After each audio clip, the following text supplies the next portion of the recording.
Hello my dear students, welcome back to my channel Prabhas Hindi with Sangeeta Bayana. बच्चों, इस video में मैं आपको पढ़ाऊंगी जनसंचार माध्यम और लेखन से जनसंचार माध्यम, जिसमें संचार क्या है, जनसंचार क्या है, संचार के प्रकार, जनसंचार की विशेषताएं, कार्य आदि के बारे में मैं आपको पढ़ाऊंगी। बच्चों, अगर अभिव्यक्ति और माध्यम पुस्तक की बात करें तो अगर सारी पुस्तक को एक बार इकट्ठा ही पढ़ाएं तो बहुत बड़ी वीडियो बन जाएगी, और 1-1.5 घंटे की वीडियो देखना आसान नहीं है और ना ही किसी के पास इतना पेशेंस होता है कि इतनी लंबी वीडियो को देख सके और सुन सके। तो मैं छोटे छोटे पार्ट्स में 4-5 वीडियोस बनाऊंगी, जिसमें अलग अलग आपका जो अभिव्यक्ति और माध्यम पुस्तक है उसके बारे में पूरा विस्तारपूर्वक और बड़े ही आसान तरीके से समझाऊंगी। बेटे देखो, सबसे बड़ी बात तो ये है कि किताब आपके पास है, लेकिन किताब में से पढ़ना और एक वीडियो से सुनना, दोनों में बहुत अंतर है। वीडियो को अगर आप गौर से देख लेते हैं और सुन लेते हैं अच्छी तरह से, उससे आपको कई फ़ायदे होते हैं। एक तो आपको जो भी आप सुनते हैं गौर से कंसंट्रेशन लगा के, वो आपको साथ के साथ समझ आना शुरू हो जाता है और थोड़े समय में अधिक चीज़ आपको समझ में आती है। मुख्य बिंदुओं की तरफ ज़रा थोड़ा सा ध्यान लगाकर सुनेंगे तो आपको साथ के साथ ही वो समझ में आ जाएगी। और सुनने से क्या होता है, आपकी कंसंट्रेशन बढ़ती है, और कंसंट्रेशन जब बढ़ती है तो सुनी हुई चीज़ काफ़ी समय तक हमारे दिमाग में रहती है। उसको सिर्फ एक बार रिवाइज़ करने की ज़रूरत होती है। जब जब आपको लगे तब तब आप वीडियो को ओपन करें और उसे सुनें। और किताब को पढ़ना कभी कभी बोरिंग भी लगता है, मन नहीं होता कि किताब को खोले, आंखें खोले, और वीडियो को तो आप आंखें बंद करके भी आराम से सुन सकते हैं। तो इसलिए ये वीडियोस बनाई जाती हैं ताकि आपको पढ़ने का ये भी एक बड़ा अच्छा तरीका है और सुनने का अच्छा तरीका है, जिससे आपका कॉन्फिडेंस भी बढ़ता है और आपकी कंसंट्रेशन भी बनती है। तो मैं इस वीडियो में आपको आगे पढ़ाने जा रही हूँ संचार माध्यम के बारे में।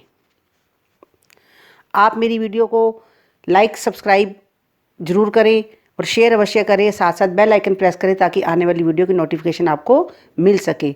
जितना आप प्यार दोगे उतना मेरा मोटिवेशन बढ़ेगा, और मैं बहुत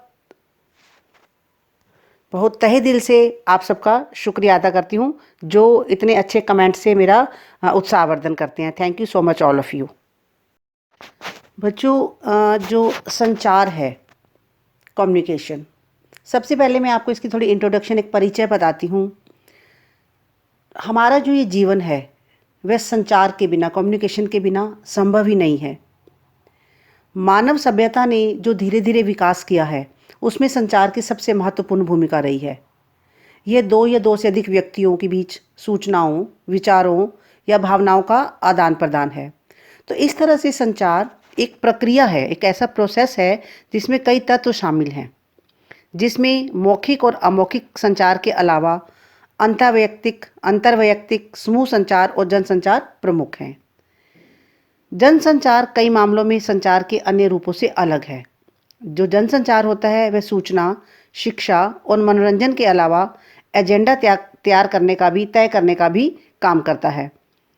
तो भारत में जो जनसंचार है उसके जो विभिन्न माध्यम हैं उसका प्रभाव बढ़ता चला जा रहा है। इसका जो लोगों के ऊपर सकारात्मक, पॉजिटिव के साथ साथ नकारात्मक प्रभाव भी, नेगेटिव प्रभाव भी पड़ता है। तो लोगों को इनके बारे में सचेत होना बड़ा ज़रूरी है। बच्चों, हम जो अपना अधिकांश समय है वह अपनी छोटी छोटी ज़रूरतों को पूरा करने या अपनी भावनाओं को या विचारों को एक दूसरे पर प्रकट करने में लगा देते हैं। ये बातचीत या तो हम दो व्यक्तियों के बीच में करते हैं या समूह के बीच में करने में लगाते हैं। तो कभी कभी हम अकेले भी बैठे होते हैं तो भी हम खुद से बातचीत करते हैं। तो यदि हमें समाज में रहना है तो हमें समाज के लोगों के साथ या उसके जो विभिन्न क्रियाकलाप हैं उसमें हिस्सा लेना होता है, और जब हमें हिस्सा लेना होता है तो बातचीत या संचार के बिना यह संभव नहीं है। संचार यानी कि संदेशों का आदान प्रदान। संचार शब्द की उत्पत्ति चर धातु से हुई है, जिसका अर्थ है चलना या एक स्थान से दूसरे स्थान तक पहुंचना। संचार से जो हमारा तात्पर्य है वह है दो या दो से अधिक व्यक्तियों के बीच सूचनाओं, विचारों और भावनाओं का आदान प्रदान। संचार अनुभवों की साझेदारी है, एक दूसरे के एक्सपीरियंस हम एक दूसरे से शेयर करते हैं। तो इस प्रकार सूचनाओं, विचारों और भावनाओं को लिखित, मौखिक या दृश्य श्रव्य माध्यमों के जरिए जब हम सफलतापूर्वक एक जगह से दूसरी जगह पहुंचा देते हैं, वह संचार कहलाता है। और इस प्रक्रिया को अंजाम देने में जो मदद करने वाले तरीके होते हैं, वह संचार माध्यम कहलाते हैं। अब मैं आपको बताती हूँ कि संचार के तत्व कौन कौन से हैं। तो संचार एक प्रक्रिया है, एक प्रोसेस है।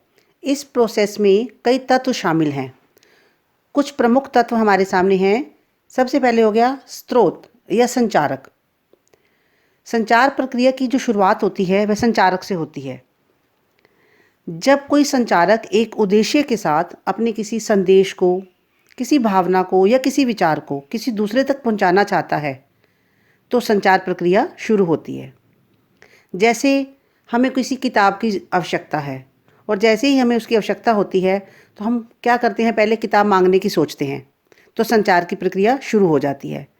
किताब मांगने के लिए हम अपने मित्र से बातचीत करेंगे या उसे लिखकर संदेश भेजेंगे। तो हम बातचीत या संदेश भेजने के लिए हम भाषा का सहारा लेते हैं। तो सबसे पहला इसका जो तत्व होता है मुख्य, वो होता है संचारक। उसके बाद नेक्स्ट होता है आपका कूटीकृत या एनाकोडिंग। ये संचार की प्रक्रिया का दूसरा चरण है। तो सफल संचार के लिए जरूरी होता है कि आपका मित्र भी उसी भाषा यानी उसी कोड से परिचित हो जिस भाषा में आप उससे किताब मांग रहे हैं, या मौखिक रूप से या लिखित रूप से, या अपना संदेश भेज रहे हैं। तो इसके साथ ही जो संचारक का एनकोडिंग की प्रक्रिया पर भी पूरा अधिकार होना चाहिए। इसका अर्थ यह होता है कि सफल संचार के संचारक का भाषा पर पूरा अधिकार होना चाहिए ताकि संदेश पूरी तरह से पहुंच सके। फिर नेक्स्ट होता है हमारा संदेश। तो संचार प्रक्रिया में संदेश का बहुत अधिक महत्व है। किसी भी संचारक का जो सबसे मुख्य उद्देश्य होता है अपने संदेश को उसी अर्थ के साथ प्राप्तकर्ता तक पहुंचाना। भी जिस मैसेज को देना चाहता है, क्या सामने वाले को सही सही समझ में आया है या नहीं आया। तो इसलिए सफल संचार के लिए जरूरी होता है कि संचारक अपने संदेश को लेकर खुद पूरी तरह से स्पष्ट हो। उसे भी क्लैरिटी होनी चाहिए कि मैं जिसको जो बात कहने जा रहा हूँ, जो मैसेज देने जा रहा हूँ, वह स्पष्ट रूप से क्या है। संदेश जितना स्पष्ट और सीधा होगा, प्राप्तकर्ता उसे बड़ी ही आसानी से समझ लेगा। नेक्स्ट होता है हमारा माध्यम, हमारा चैनल क्या है मैसेज पहुंचाने का। तो संदेश को पहुंचाने का जो माध्यम है, जो चैनल होता है, उसी के जरिए प्राप्तकर्ता तक संदेश पहुंचता है। जैसे हमारे बोले हुए शब्द ध्वनि तरंगों के जरिए प्राप्तकर्ता तक पहुंचते हैं, और जबकि दृश्य संगीत जो संदेश होते हैं वह प्रकाश तरंगों के जरिए पहुंचते हैं। वायु तरंगों के जरिए भी संदेश पहुंचाए जाते हैं। जैसे खाने की जो खुशबू होती है वह वायु के तरंगों से हमारे तक पहुंचती है। स्पर्श या छूना भी एक तरह का माध्यम है। तो इसी तरह से टेलीविज़न, समाचार पत्र, रेडियो, इंटरनेट आदि भी माध्यमों के जरिए हम अपना संदेश प्राप्तकर्ता तक पहुंचा सकते हैं। नेक्स्ट जो इसका तत्व आता है वह है प्राप्तकर्ता या रिसीवर, जिसने संदेश को प्राप्त करना है। वह प्राप्त संदेश का कूटवाचन यानी उसकी डिकोडिंग करता है। तो डिकोडिंग का अर्थ है प्राप्त संदेश में निहित अर्थ को समझने की कोशिश, कि जो संदेश भेजा गया है उसका मीनिंग समझा जाए, कोशिश की जाए। यह एक तरह से एनकोडिंग की उल्टी प्रक्रिया होती है। इसमें संदेश का प्राप्तकर्ता उन चिन्हों और संकेतों के अर्थ निकालता है। तो मतलब है कि दोनों को उस कोड से परिचित होना चाहिए, संचारक को भी और प्राप्तकर्ता को भी। फिर नेक्स्ट आ गया हमारा फीडबैक। संचार प्रक्रिया में प्राप्तकर्ता की जो प्रतिक्रिया होती है, जो रिएक्शन होता है, उसे फीडबैक कहते हैं। संचार प्रक्रिया की सफलता में फीडबैक की एक बड़ी ही महत्वपूर्ण और अहम भूमिका होती है। उससे पता चलता है कि संचार प्रक्रिया में किसी प्रकार की कोई बाधा तो नहीं आ रही, और यह भी पता चलता है कि संचारक ने जिस अर्थ के साथ संदेश भेजा था, उसी अर्थ में प्राप्तकर्ता को वह मिला है या नहीं मिला। तो इसी से फीडबैक के अनुसार ही संचारक अपने संदेश में सुधार करता है, और इस तरह से जो संचार की प्रक्रिया होती है वह आगे बढ़ती है। फिर एक होता है बेटे जो संचार का तत्व शोर। संचार प्रक्रिया में कई तरह की बाधाएं आती हैं, तो इन बाधाओं को शोर, नॉइज़ कहते हैं। तो संचार की प्रक्रिया को शोर से बाधा पहुंचती है, तो वह शोर किसी भी किस्म का हो सकता है, मानसिक से लेकर तकनीकी और भौतिक शोर तक हो सकता है। तो शोर के कारण क्या होता है, जो संदेश है वह मूल रूप से, एक्चुअल रूप में प्राप्तकर्ता तक नहीं पहुंच पाता। सफल संचार के लिए संचार प्रक्रिया से शोर को हटाना या बहुत कम करना बड़ा ज़रूरी होता है। तो ये थे आपके संचार के तत्व। अब आगे हम बात करते हैं कि संचार के प्रकार। संचार के विभिन्न प्रकार होते हैं और वे आपस में काफ़ी घुले मिले होते हैं, एक जैसे से लगते हैं, थोड़ा थोड़ा अंतर होता है। तो इन्हें अलग करके देखना थोड़ा सा कठिन होता है, लेकिन अगर हम थोड़ा सा ध्यान से इसको सुनेंगे, समझेंगे, तो हमें ये समझ में आ जाएगा। थोड़ा थोड़ा डिफरेंस होता है, लेकिन गौर से 2-3 बार सुनने से हमें समझ में आ जाएगा। तो पहला जो हमारा होता है वह होता है सांकेतिक संचार। जब हम किसी भी व्यक्ति को संकेत या इशारे से बुलाते हैं तो वह होता है हमारा जो कम्युनिकेशन, सांकेतिक संचार कहलाता है। अपने से बड़ों को प्रणाम करते समय जब हम हाथ जोड़ देते हैं और हाथ जोड़कर प्रणाम करते हैं तो वह मौखिक संचार का एक उदाहरण है। मौखिक संचार के समय चेहरे और शरीर के जो विभिन्न अंग होते हैं उसकी मुद्राओं से मदद ली जाती है। जैसे हम हाथ जोड़कर प्रणाम करते हैं तो हमारे हाथ जुड़ जाते हैं, चाहे हम मुंह से कुछ बोले ना बोले, सामने वाले को समझ आ जाता है कि मुझे प्रणाम कर रहा है। खुशी, प्रेम, डर आदि ये अमौखिक संचार द्वारा व्यक्त किया जाता है।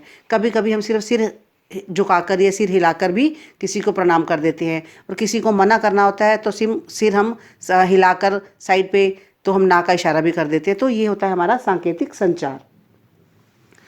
नेक्स्ट है हमारा अंतःवैयक्तिक इंटरपर्सनल संचार। अब कभी कभी क्या होता है, हम कुछ सोच रहे होते हैं और मन में कोई ना कोई प्लानिंग बना रहे होते हैं, कुछ ना कुछ योजना बना रहे होते हैं, या किसी को हम याद कर रहे होते हैं, तो यह भी एक संचार का माध्यम है। हम याद कर रहे हैं, प्लानिंग कर रहे हैं, तो हमारा दिमाग उसकी तरफ लगा हुआ है।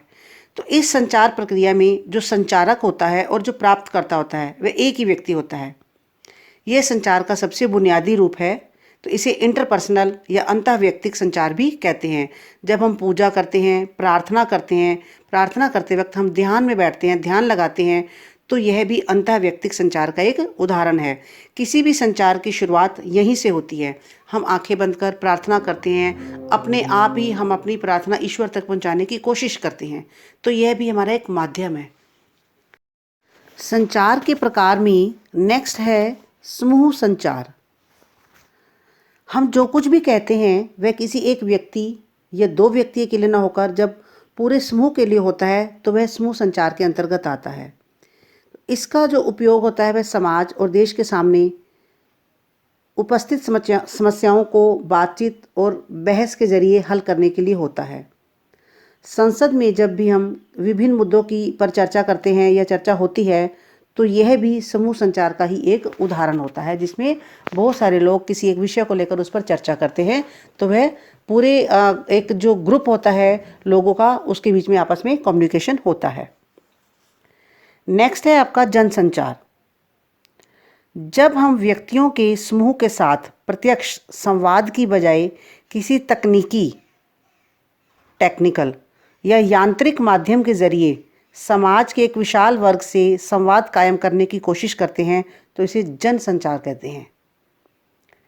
इसमें एक संदेश को किसी माध्यम के जरिए बहुगुणित किया जाता है ताकि उसे अधिक से अधिक लोगों तक पहुंचाया जा सके। इसमें हम किसी उपकरण का या माध्यम की सहायता लेते हैं, जैसे अखबार या रेडियो या टीवी, सिनेमा या इंटरनेट। अखबार में प्रकाशित होने वाले समाचार वही होते हैं, लेकिन प्रेस के जरिए उनकी हजारों लाखों प्रतियां प्रकाशित करके विशाल पाठक वर्ग तक पहुंचाई जाती हैं। तो इस तरह से जो जनसंचार है उसके द्वारा हम पूरे एक बहुत बड़े वर्ग को इकट्ठे संबोधित कर सकते हैं, अपना संदेश पहुंचा सकते हैं। आगे मैं आपको बताऊंगी जो जनसंचार की विशेषताएं क्या होती हैं।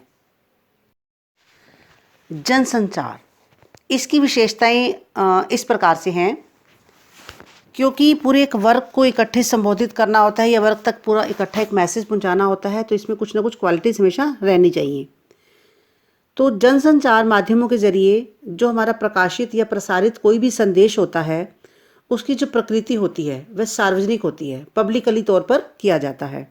इसका मतलब यह होता है कि अंतर्वैयक्तिक या समूह संचार की तुलना में जो जनसंचार के संदेश होते हैं वह सबके लिए होते हैं। और नंबर 2 क्या है कि जनसंचार का संचार के अन्य रूपों से एक फ़र्क यह भी है कि इसमें संचारक और प्राप्तकर्ता, इन दोनों के बीच में कोई सीधा संबंध नहीं होता।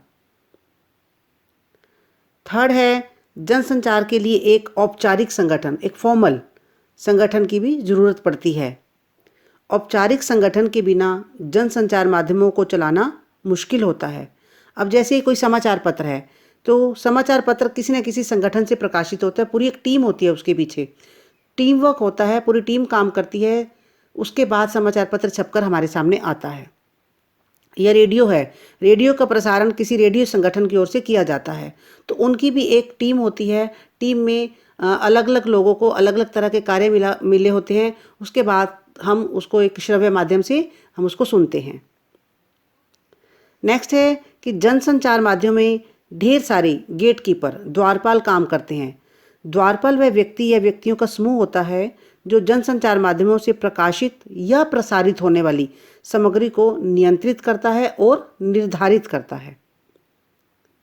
तो जनसंचार माध्यमों से में जो द्वारपाल की भूमिका होती है, उसकी एक अहम रोल होता है, बहुत महत्वपूर्ण मानी जाती है। यह उनकी ही जिम्मेदारी होती है कि वे सार्वजनिक हित, पत्रकारिता के सिद्धांतों, मूल्यों और आचार संहिता के अनुसार सामग्री को संपादित करें, जनता तक पहुंचाएं और उसके बाद ही उसके प्रसारण का या प्रकाशन की इजाज़त दें। तो इस प्रकार से इन विशेषताओं को ध्यान में रखकर कार्य किया जाता है। अब हम पढ़ते हैं जनसंचार के कार्य के बारे में। बच्चों, एक चीज़ का ध्यान रखना कि संचार के प्रकार, संचार के कार्य, जनसंचार के कार्य या जनसंचार की विशेषताएं या तत्व, ये सब अलग अलग चीज़ें हैं। टाइप्स अलग होते हैं, वर्किंग का काम अलग होता है, क्वालिटीज़ अलग होती हैं। तो इनको थोड़ा थोड़ा डिफरेंस लेके आपने समझना है। ऐसा नहीं है कि कार्य पे परीक्षा में पूछे जाएं तो आप उसके प्रकार लिखाओ, प्रकार पूछा जाए तो आप उसके तत्व लिखाओ। तो आपने गौर से ध्यान से इसको सुनना है, समझना है और फिर देखना है कि हमसे परीक्षा में पूछा क्या गया है और हमने आंसर क्या लिखना है। तो जनसंचार के कई कार्य होते हैं।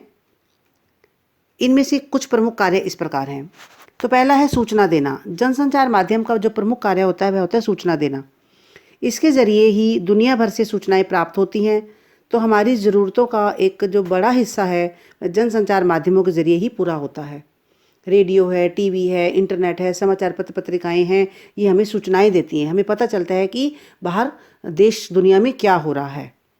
नेक्स्ट है शिक्षित करना। शिक्षित करने का मतलब हमें अवेयर करना, हमें जागरूक करना, अलर्ट करना कि हमारे देश में क्या हो रहा है, बाहर की दुनिया में क्या हो रहा है, समाज में क्या चल रहा है। तो हम इसके द्वारा जागरूक बनते हैं। लोकतंत्र में जनसंचार माध्यमों की एक महत्वपूर्ण भूमिका होती है कि देश दुनिया के हाल चाल से परिचित होते रहें, हम सजग बनते रहें। फिर है मनोरंजन करना। तो जनसंचार माध्यम मनोरंजन के भी प्रमुख साधन हैं। सिनेमा, टीवी, रेडियो, वीडियो और किताबें, पत्र पत्रिकाएं, ये सब हमारा मनोरंजन करते हैं। हम अपने पसंद के इसमें जो आर्टिकल्स होते हैं, लेख होते हैं, उसको पढ़ते हैं, कहानी पढ़ते हैं या टीवी पर कुछ मनोरंजन के कार्य आते हैं, हम उनको देखते हैं। तो इससे हमारा मनोरंजन होता है जो हमें काफ़ी हद तक रिलैक्स करता है। जनसंचार के कार्य में नेक्स्ट है एजेंडा तय करना।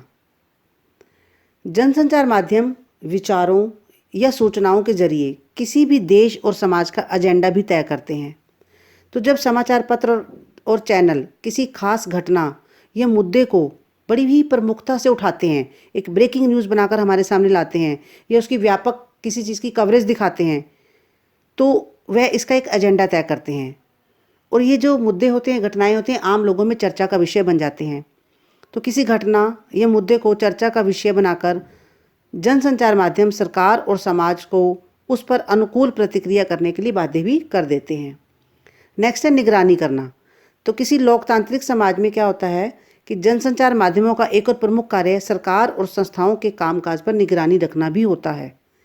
अगर सरकार कोई गलत कदम उठाती है या किसी संगठन या संस्था से कोई अनियमितता या गलत काम या अनुशासन भंग या अनुशासनहीनता की जा रही है या बढ़ती जा रही है, तो उसे लोगों के सामने लाने की जिम्मेदारी भी जनसंचार माध्यमों पर है। ये टीवी, रेडियो, समाचार पत्र पत्रिकाएं ही हमारे सामने वो चीज़ें लाते हैं।